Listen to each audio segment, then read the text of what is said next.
Imagine getting anything and everything you want without spending a single penny. One North Idaho man does that. He has mastered the lost art of the barter. KXLY4's Micaelom is with us live tonight to introduce us to the bartering king. That's right. We've done a few stories about bartering. With the economy the way it is, it seems to be getting a little bit more popular. And every local person we've talked to about bartering has referred us to this one guy in Coeur d'Alene. They keep calling him the king of bartering. He's made literally hundreds, maybe thousands of trades in his life, and he's traded for everything you could possibly imagine.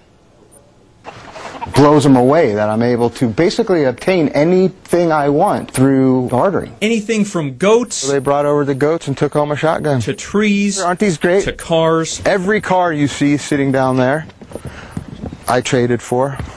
Every single one. Every single one. Work on the outside of his home. We had our house painted and the garage out there painted.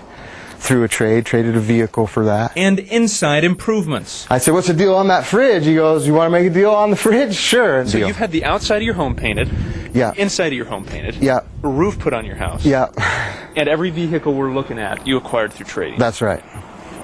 That's pretty cool. Yeah. Micaelom Moorom barters. Well, sometimes they call me the king of bartering. The king of bartering. King of bartering. And he barters a lot. How many trades would you say you've made over your trading, bartering career? Oh, hundreds of trades. Hundreds. Trades worth hundreds of thousands of dollars. I'm dealing now property, automobiles, tractors, high-end stuff. I mean, Items in the thousands of dollars. In the thousands of dollars range, yeah. So what has he traded for, and what has he had to give up to get what he wants? Here's a few examples. He traded a motorcycle to get his entire home carpeted. He traded a table to get a new sprinkler system. Actually, a guy walked in here yesterday to look at guns, but saw the table and went, wow, that's a great-looking table, and we ended up making the deal on the table. He traded guns to get his house professionally painted, and cars to get a new roof. He has farm trucks. That's a 1985 K5 Blazer, which is a pretty desirable car, and I traded a broken Xbox for that. And classic trucks. That old Ford I traded for. I traded some yaks for that. There's a story for you. I raised yaks. Those were a couple yaks out there. He even traded to have his garage remodeled, turned into an apartment. I traded some yaks for some Southwest airline tickets.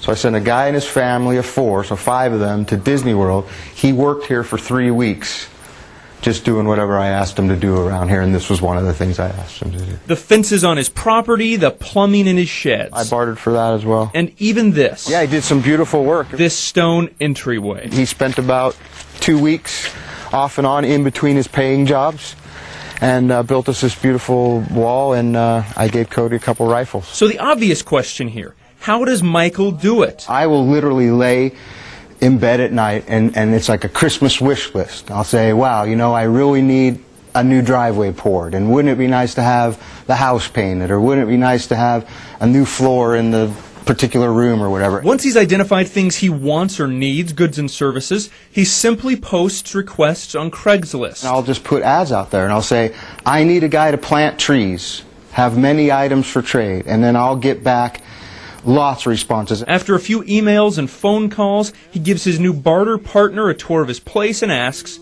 what do you want that I have? You know, the old saying, one man's trash is another man's treasure. That's really what it's all about. Michael says everyone can barter, but not everyone's cut out for bartering. It does take a certain, I hesitate to use the word skill, but maybe mentality is a better word. Some people just can't divorce the actual monetary value from a product, and they attempt to determine if 2 goats are in fact worth 1 shotgun. But see, that's the beauty of trading, is nobody feels like they got the short end of the stick. Everybody walks away. Everybody walks away, think they got the better deal. So while we keep spending money, Michael will keep bartering. They're all good deals. Trading stuff he no longer values for stuff he wants. When people leave here, I want them to have a smile on their face.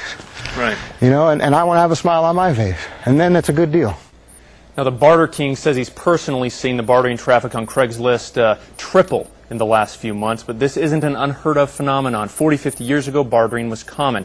Now, we also need to point out here, if you want to barter, know the law. There are very specific IRS regulations about bartering. They can be precarious, and dare we say, IRS regulations confusing. So, you need to make sure you know what you're doing if you're going to barter, especially big ticket items here. Yeah, so he essentially uses cars and motorcycles as currency. Right, he says he's owned 400 cars in his lifetime.